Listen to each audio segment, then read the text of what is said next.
I have something to add with that, the country club Republican thing.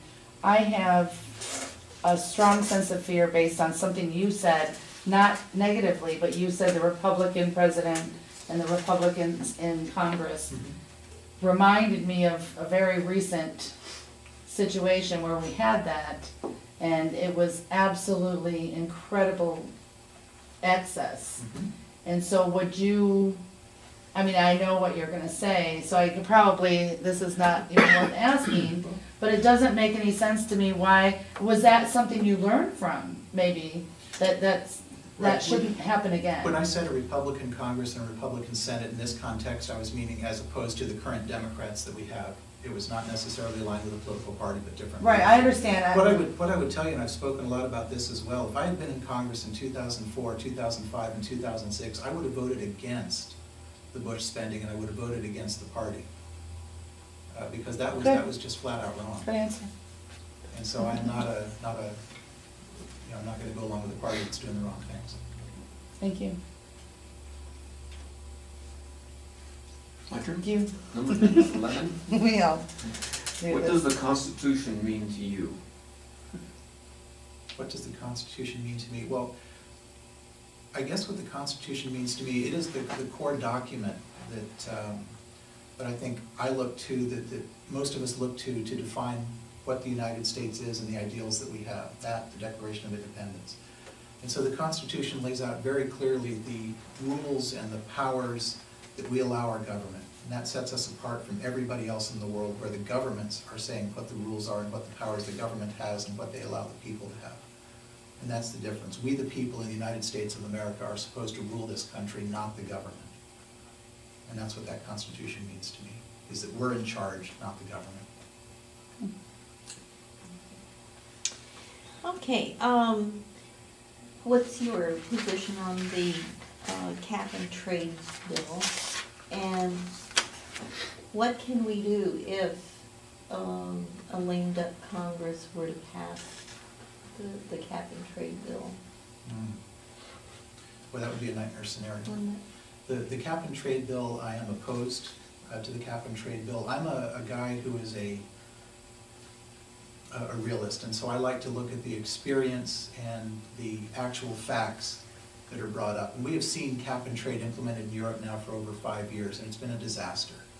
Cap and trade has cost European jobs. Cap and trade has caused manufacturers to flee Europe, and the actual cap and trade system itself has been proved.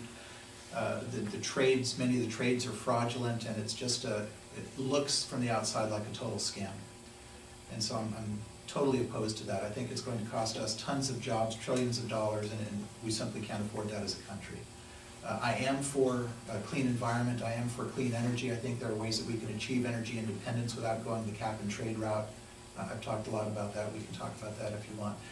If it passed in a lame duck session, I would do everything I possibly could to limit its effects until we could repeal it. It's going to be a total nightmare for the United States if that's done. I mean, in Europe, we've seen these examples. There was a steel plant there called Chorus Redcar. Did anybody follow that? Oh, I think I did hear something about that. Yeah, they employed, it was in the UK in a manufacturing center. They employed, I believe it was about 1,200 people at this steel plant. It was a fairly modern plant.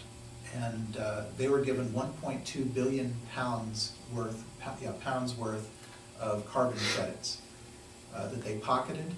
Works out to be about $2 billion. They pocketed it. They closed the factory, and those 1,200 jobs were gone from the UK. They shipped the factory to India. They reopened it in India. They're taking more carbon credits from the UN in India, and they are emitting the same amount of pollution in India that they were in the UK. Meanwhile, they pocketed billions of dollars at taxpayers' expense, and we are going to see the same thing here in spades. I have heard of that. I didn't know the countries, but I've heard people commenting about the name, the business name.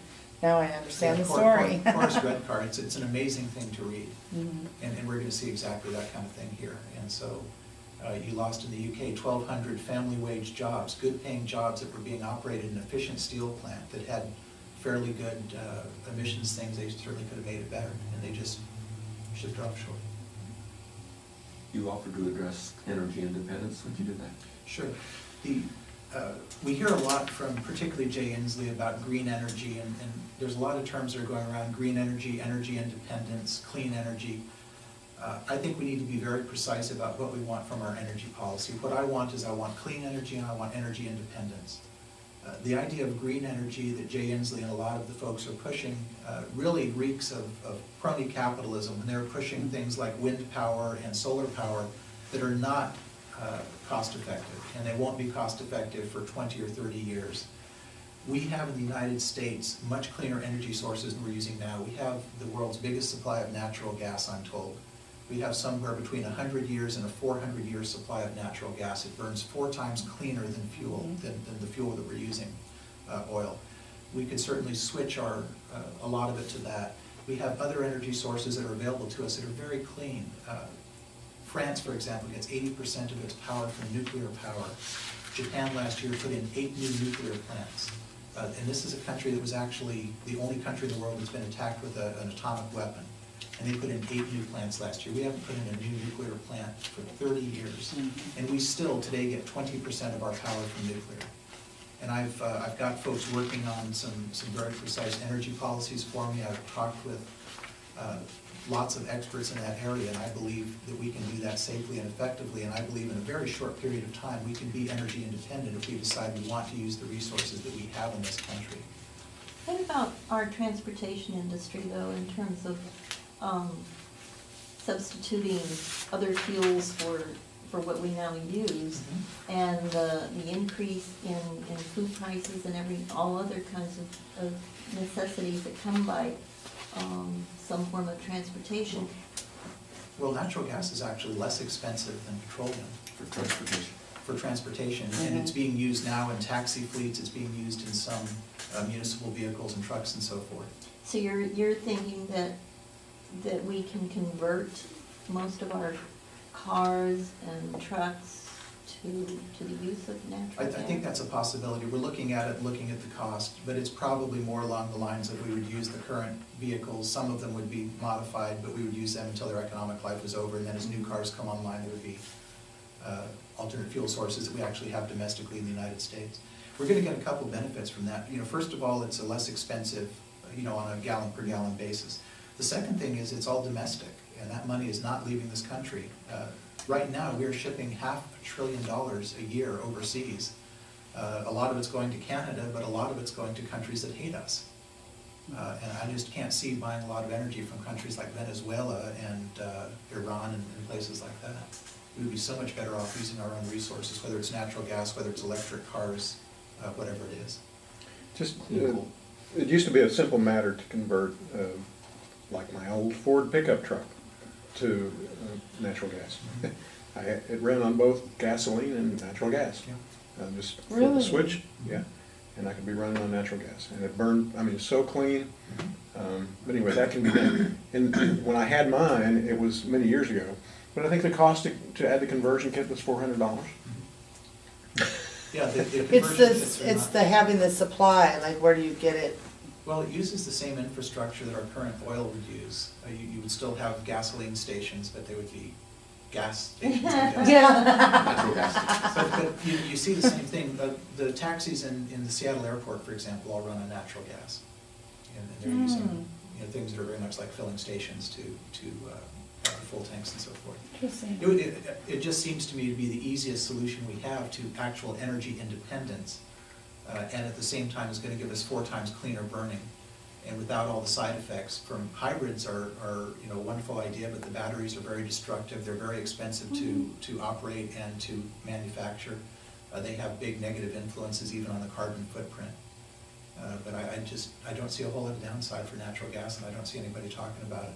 And I've read in the Wall Street Journal, I believe it was a while back, that in Africa, where they're collecting all the lead they can for batteries, that it's having an impact on the families there. Is it lead poisoning? Or? Yeah, and the children are being affected. They're doing lead gathering and taking it to their homes and working on it. So it's there's a big downside to that. There is, and the other piece of that is that a lot of the technology for batteries, and they have very specialized chemicals and rare earth minerals and so forth, and China has 90% or something of the world's supply of this. So we're sort of substituting getting our energy source from offshore, on oil to offshore for battery parts.